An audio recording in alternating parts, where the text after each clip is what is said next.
ನಮಸ್ಕಾರ. ಇವತ್ತು ಬೇಸನ್ ಲಾಡು ಮಾಡೋದನ್ನು ತೋರಿಸ್ತೇನೆ. ಬೇಸನ್ ಲಾಡು ಮಾಡಲಿಕ್ಕೆ ತರಿತರಿಯಾದ ಕಡಲೆ ಹಿಟ್ಟು ಬೇಕಾಗ್ತದೆ.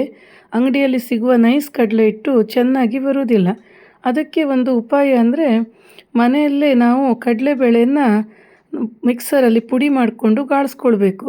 2 ಕಪ್ ಕಡಲೆ ಹಿಟ್ಟಂತಾದರೆ 1 ಕಪ್ ಆಗುವಷ್ಟು ಪೇಟೆ ಕಡಲೆ ಹಿಟ್ಟಿಗೆ 1/4 ಕಪ್ ಆಗುವಷ್ಟು ಕಡಲೆಬೇಳೆಯಿಂದ ಮಾಡಿದ ಪುಡಿಯನ್ನು ತಗೊಳ್ಬೇಕು.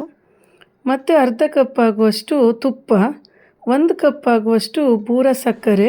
ಇದೇ ಮೇಯ್ನ್. ಇದಕ್ಕೆ ಮನೆಯಲ್ಲೇ ನಾವು ಸಕ್ಕರೆ ಪುಡಿ ಮಾಡಿಕೊಂಡ್ರೆ ಅಂಗಡಿಯಲ್ಲಿ ಸಿಗುವಂಥ ಬೇಸನ್ ಲಾಡಿನ ಕನ್ಸಿಸ್ಟೆನ್ಸಿ ಬರೋದಿಲ್ಲ. ಅದಕ್ಕೆ ಬೂರ ಸಕ್ಕರೆನೇ ಬೇಕು. ಅದು ಮಾಡೋದು ಹೇಗಂತ ಲಿಂಕನ್ನು ಡಿಸ್ಕ್ರಿಪ್ಷನ್ನಲ್ಲಿ ಹಾಕಿರ್ತೇನೆ. ಆಮೇಲೆ ಕಡಲೆ ಹಿಟ್ಟನ್ನು ದಪ್ಪ ತಳದ ಬಾಣಲೆಗೆ ಹಾಕಿ ತುಪ್ಪ ಸೇರಿಸೋದು ಬೇಡ, ಫಸ್ಟಿಗೆ ಹಾಗೆ ಹುರ್ಕೊಳ್ಬೇಕು 5 ನಿಮಿಷ ಆಗುವಷ್ಟು. ಆಗ ಅದರಲ್ಲಿರುವ ಹಸಿ ವಾಸನೆ ಕಮ್ಮಿ ಆಗ್ತದೆ. ಆಮೇಲೆ ತುಪ್ಪ ಸೇರಿಸಿ ಸಣ್ಣ ಉರಿಯಲ್ಲಿ ಅದು ಪರಿಮಳ ಬರುವವರೆಗೆ ಹುರ್ಕೊಳ್ಬೇಕು. ಇದೇ ಮೇಯ್ನ್ ಕೆಲಸ. ಇದರಲ್ಲಿ ಸ್ವಲ್ಪನೂ ಹಸಿ ವಾಸನೆ ಉಳ್ಕೊಂಡ್ರೆ ಉಂಡೆ ತಿನ್ನುವಾಗ ಕಡಲೆ ಹಿಟ್ಟಿನ ಸ್ಮೆಲ್ಲೇ ಬರ್ತಾ ಇರ್ತದೆ.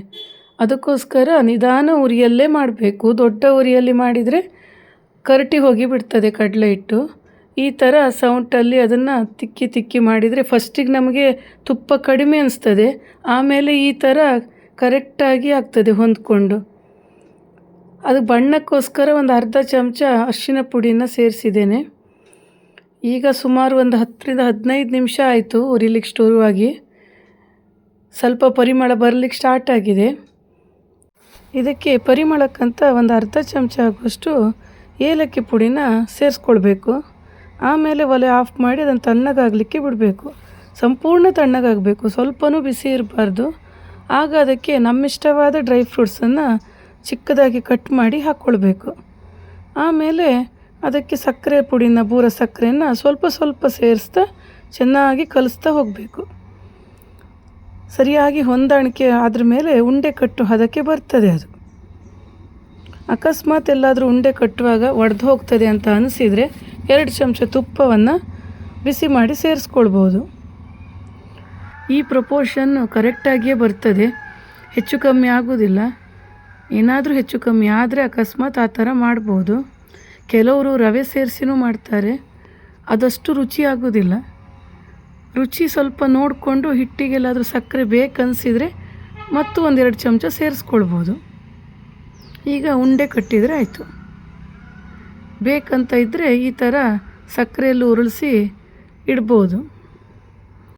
ನಮಗೆ ಬೇಕಾದ ಸೈಜಿನ ಉಂಡೆಗಳನ್ನು ಮಾಡ್ಬೋದು.